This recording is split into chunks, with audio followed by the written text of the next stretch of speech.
Good morning. My name is Katie Carpenter. I am 20 years old from North Carolina, and I'm going to be talking to you today about this layers of the skin and the bones of the skeleton and some of the muscles. So here we go. This is my workspace with my skeleton and my laptop with my pictures. So we will go ahead and get started. So this first picture here is the epidermis, which is the outermost layer of the skin. It's made of keratinized cells, and it is made up of 5 different layers. The first layer that we see is the stratum corneum.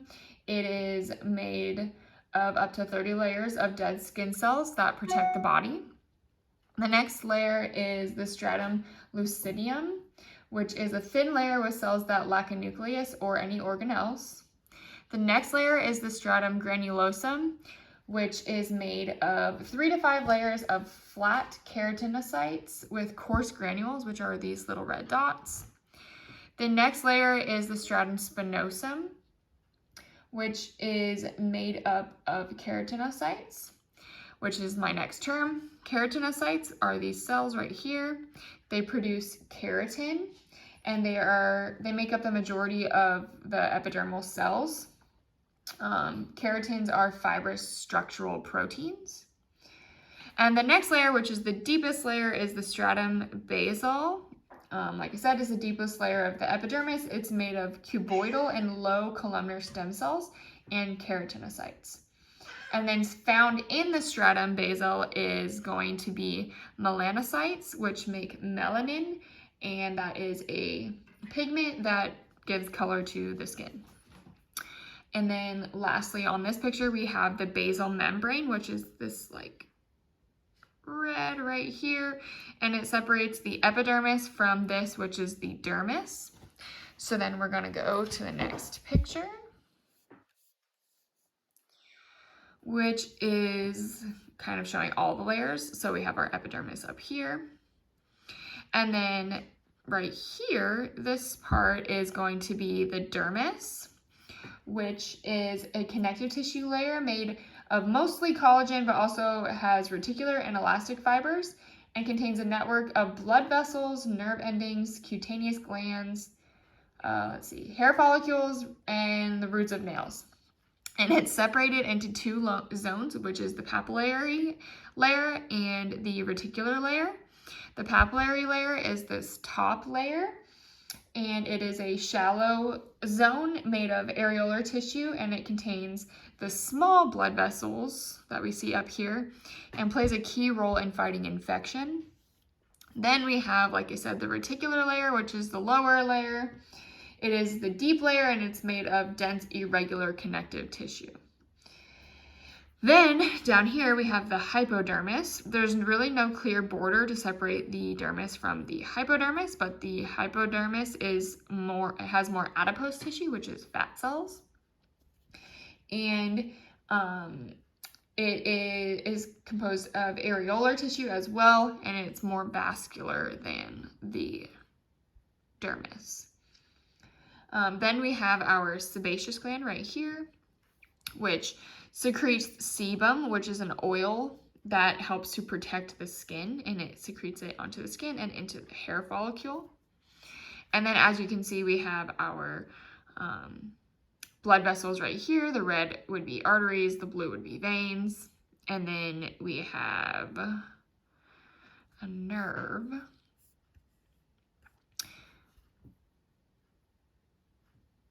Usually there would be a picture of a nerve, but there is not one in my picture. Okay, so then we will move on to our bones. So for the bones, we're gonna start with this smaller picture right here, which is kind of like a zoomed in of our compact bone, which is right here. So in this picture, we have our osteocyte, which is the primary mature cell of bone, and it maintains mineral concentration of the matrix. Then we have, each osteocyte sits inside of what's called a leucine, which is like just this little area for the osteocyte to sit inside of. And then we have the caniculi or canaliculi. Yes, which, like in the name, it's gonna be these little lines right here, which are little canals within the bone matrix, and they allow for communication between the cells. Next, we have the osteon, which is going to be in this picture right here. The osteon is this entire circular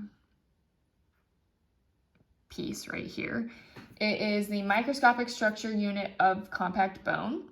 And then inside of each osteon, we have concentric lamellae, which are the circles, each of these circles.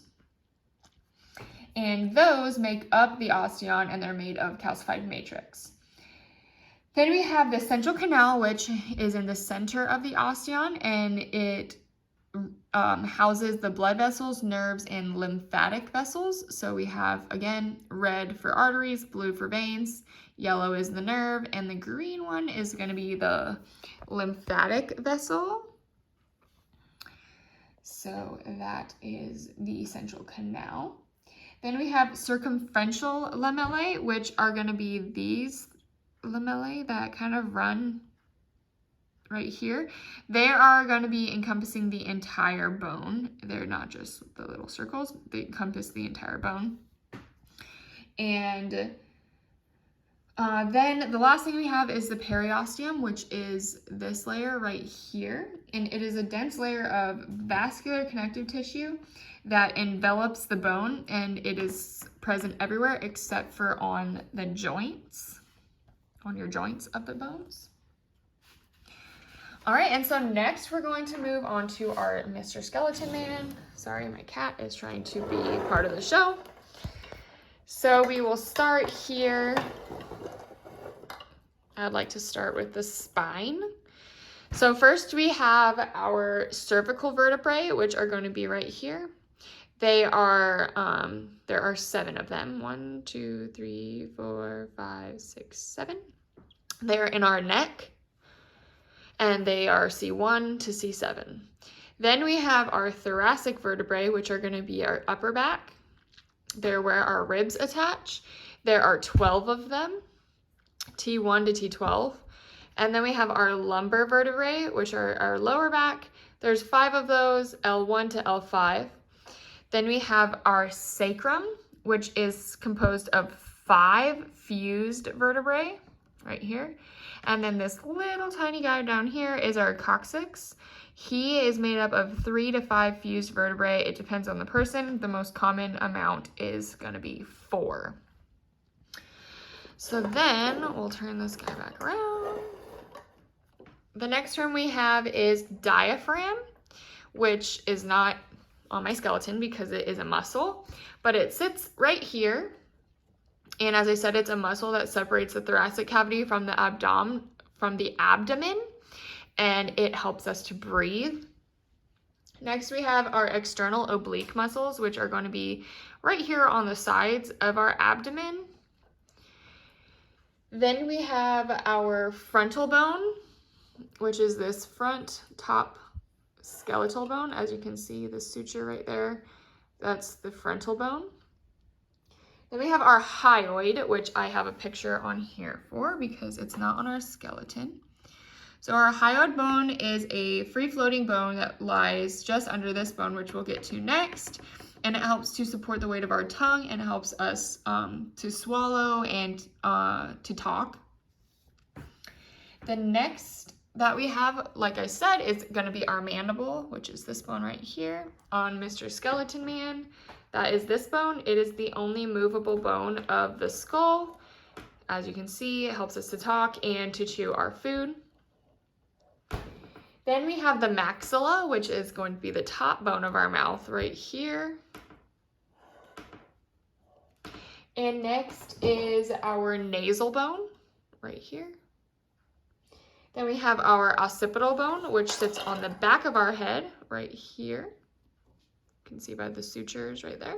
That's the occipital bone. Then we have our parietal bones, which lie on either side of our frontal bone. Let's see, yeah. So this bone and this bone. We have two of them. Oh. Then we have our rectus abdominis, which are our abdominal muscles that lie right here. They are what gives us our six-pack. Then we have our sphenoid bone, which I believe I also have a picture of here.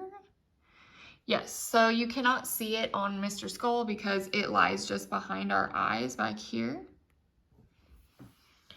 Then we have our sternocleidomastoid muscle, which is a muscle that starts at the base of the head and wraps around to the sternum right here. It helps obviously support our head, helps us move our head and our neck. Then we have the sternum right here, where our ribs attach.